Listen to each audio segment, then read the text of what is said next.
today was gonna be the day, but they'll never throw it back to you. By now you should have somehow realized what you're not to do. Fala pessoal, belezinha? Pessoal, vamos para mais uma videoaula dentro do nosso conteúdo de cinemática. Nessa videoaula eu quero continuar falando com vocês a respeito de composição de movimentos, né, que foi o assunto de uma aula anterior, né, relacionando os nossos conceitos de cinemática. Né, agora eu quero falar com vocês a respeito de um outro conceito de composição de movimento, que é o que nós chamamos de lançamento de projéteis, beleza? Pessoal, primeira coisa que a gente tem que entender com relação a essa composição de movimentos, que é o lançamento de projéteis, é que quando nós lançamos um projétil, esse lançamento de projétil ele pode se dar de duas formas. Ele pode se dar através de um lançamento que nós chamamos de lançamento horizontal, e ele pode se dar através de uma forma que nós chamamos de lançamento oblíquo de projéteis, tá? E cada um desses lançamentos, é importante que a gente entenda que nós temos que tratar as componentes do movimento de forma separada, ou seja, aquilo que é horizontal deve ser tratado de forma separada daquilo que acontece na forma vertical. Então, primeiro, vamos analisar o que nós chamamos de lançamento horizontal. O que nós consideramos como sendo um lançamento horizontal? Vamos analisar, a princípio, um determinado movimento, na qual o corpo ele vai ser lançado horizontalmente no vácuo. Então, para isso, o que a gente vai considerar? A gente vai considerar, por exemplo, uma bolinha, né, que esteja rolando sobre o tampo horizontal de uma mesa, né, até que vai chegar um determinado momento que essa bolinha vai sair da mesa, ela vai atingir a borda da mesa, beleza? Quando essa bolinha atinge a borda da mesa e sai da mesa, essa bolinha ela vai ter um lançamento, ela vai sofrer um lançamento, onde a única força que vai atuar sobre essa bolinha é a força peso que vai puxar essa bolinha para baixo. Então, no caso de um lançamento horizontal, o que a gente vai fazer? Nós vamos considerar sempre um determinado objeto que está se movimentando sobre uma determinada superfície horizontal e está rolando com uma determinada velocidade v. E quando esse objeto atinge a borda dessa superfície, esse objeto vai ser lançado. Então ele vai descrever uma trajetória parabólica, onde esse objeto vai ter um determinado alcance horizontal, vai determinar um certo tempo para atingir o chão, certo? E a única força que atua sobre essa bolinha é a força peso, que faz com que esse objeto descreva essa trajetória parabólica e para baixo, tá bom? Dessa forma, pessoal, então é extremamente importante que a gente compreenda uma coisa. Quando essa bolinha abandonar a mesa, a trajetória dela vai ser uma trajetória parabólica, tá? Então, como a gente está tratando de um movimento, de um estudo que está relacionado à composição de movimentos, o que a gente vai fazer? Nós vamos dividir o movimento dessa bolinha em duas componentes.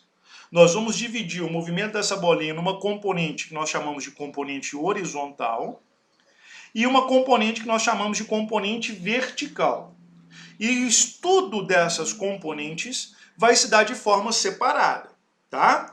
Mas presta atenção, isso não significa dizer que esses movimentos acontecem separadamente, tá? Esses movimentos juntos, tá? As minhas componentes horizontal e vertical juntas, fazem com que essa bolinha descreva essa trajetória parabólica, onde vai apresentar uma determinada velocidade vetorial v, que vai ser dada pelas componentes Vx e Vy da velocidade em um determinado momento na trajetória parabólica, tá? Então, ou seja, é um movimento de uma certa forma complexo, mas isso não significa que seja difícil, tá? É simplesmente uma forma didática da gente melhor compreender como acontece esse lançamento horizontal e o lançamento oblíquo que a gente vai falar daqui a pouquinho. Tá? Então a gente vai estudar esse lançamento horizontal levando em consideração as duas componentes, horizontal e vertical. Então vamos lá. Analisando o que nós chamamos de componente horizontal do movimento, é importante a gente entender uma coisa, que na horizontal não atua nenhuma força no corpo, beleza? Então, ou seja, a projeção desse movimento que está acontecendo na horizontal é um movimento exclusivamente uniforme. Então, ou seja, quando nós analisamos a figura da bolinha que está sendo arremessada horizontalmente, então eu tenho aqui em bolinha cheia essa bolinha rolando em cima do tampo da mesa e aqui de bolinha vazia, a partir do momento que ela foi arremessada, como não tem nenhuma força que atua sobre essa bolinha, o movimento dessa bolinha é um movimento exclusivamente o quê? Uniforme. Beleza? Isso significa dizer o seguinte, que a velocidade dessa bolinha, que é a minha componente X do movimento, vai apresentar sempre a mesma velocidade. Então, ou seja, se em cima da mesa essa bolinha tinha uma velocidade, por exemplo, de 10 metros por segundo, a partir do momento que ela saiu da mesa, que ela foi arremessada, a componente horizontal do movimento vai apresentar também uma velocidade de 10 metros por segundo. Então, tudo aquilo que nós estudamos lá quando a gente estudou o movimento uniforme lá atrás, vai continuar sendo válido aqui. Então, por exemplo, a nossa equação do sorvete, que é S, que é igual a SO mais V0T mais VT, mais especificamente, mais VT, ela vai continuar existindo e ela vai continuar sendo usada nos nossos estudos. Só que aqui, por exemplo, eu vou trocar o S por X, o SO por XO, certo? Mais Vx vezes o tempo. Simplesmente para indicar que o meu movimento está acontecendo o quê? Ao longo do eixo X. Beleza? E uma coisa extremamente importante que a gente precisa entender é o seguinte, se eu considerar a origem da borda da mesa como sendo o momento em que essa bolinha foi arremessada horizontalmente, no instante em que essa bolinha atingiu o solo, né, eu tenho o que nós chamamos de alcance horizontal. Ou seja, se eu encontrar o S ou o X aqui, eu estou encontrando o quê? O alcance horizontal dessa bolinha que ela teve ao ser lançada horizontalmente, tá bom? Pessoal, se a gente for analisar agora a nossa componente vertical, a componente vertical ela já tem um pouco mais de informação, tá? Por quê? Porque na vertical, eu tenho atuando sobre o objeto, puxando esse objeto para baixo, a força peso do objeto.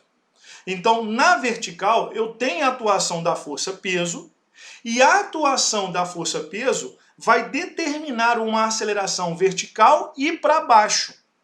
Ou seja, o que isso significa dizer? Isso significa dizer o seguinte, que a partir do momento em que essa bolinha saiu da mesa, o movimento dessa bolinha ao longo da vertical é um movimento exclusivamente de queda livre, ou seja, é um movimento uniformemente vertical, onde a velocidade inicial dessa bolinha é igual a quanto? É igual a 0, beleza?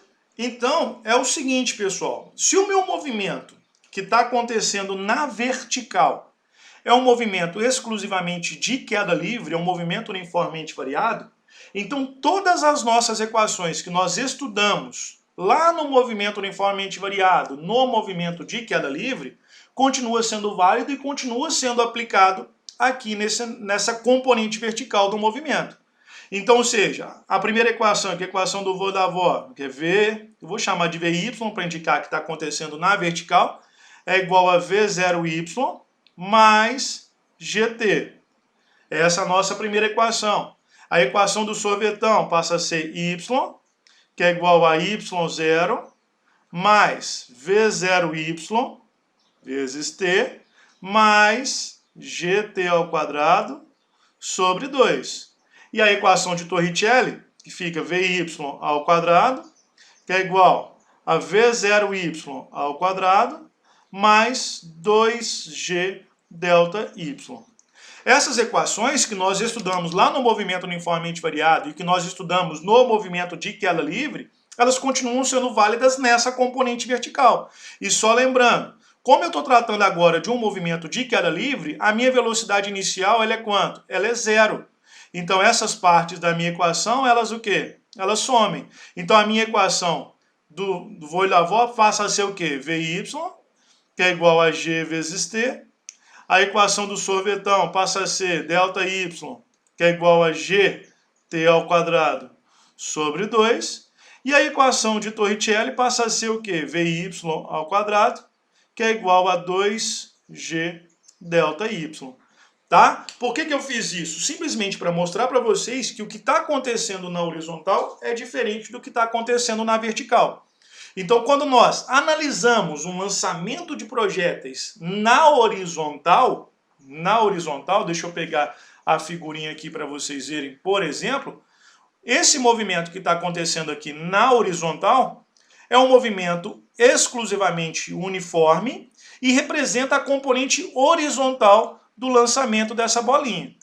O movimento que está acontecendo na vertical é exclusivamente um movimento de queda livre com a aceleração para baixo, que é a aceleração da gravidade, onde a velocidade inicial é sempre zero. Então tudo aquilo que nós estudamos no movimento uniforme e no movimento uniformemente variado, agora é aplicado aqui dentro do lançamento de projéteis, no lançamento na horizontal. Pessoal, e para a gente finalizar essa nossa primeira parte das nossas videoaulas, é importante a gente falar uma coisa. Nós temos uma grandeza física que faz a relação entre as componentes horizontal e vertical. Essa grandeza física é o tempo. O que isso significa? Significa dizer o seguinte, que o tempo que essa bolinha vai gastar na horizontal é o mesmo tempo que ela vai gastar na vertical. Então veja bem, se essa bolinha gastou, sei lá, 2 segundos para andar, para ter um alcance horizontal de 2 metros, ela vai gastar esse mesmo tempo para atingir o chão. Ou seja, o tempo que ela anda horizontalmente é o mesmo tempo que ela anda verticalmente. Tá bom? Pessoal, vou encerrar aqui então essa nossa primeira parte da nossa videoaula sobre lançamento de projéteis e eu volto na segunda parte para falar sobre os lançamentos oblíquos de projéteis. Beleza? Então um abraço, fica com Deus e até a nossa próxima videoaula. Tchau, tchau.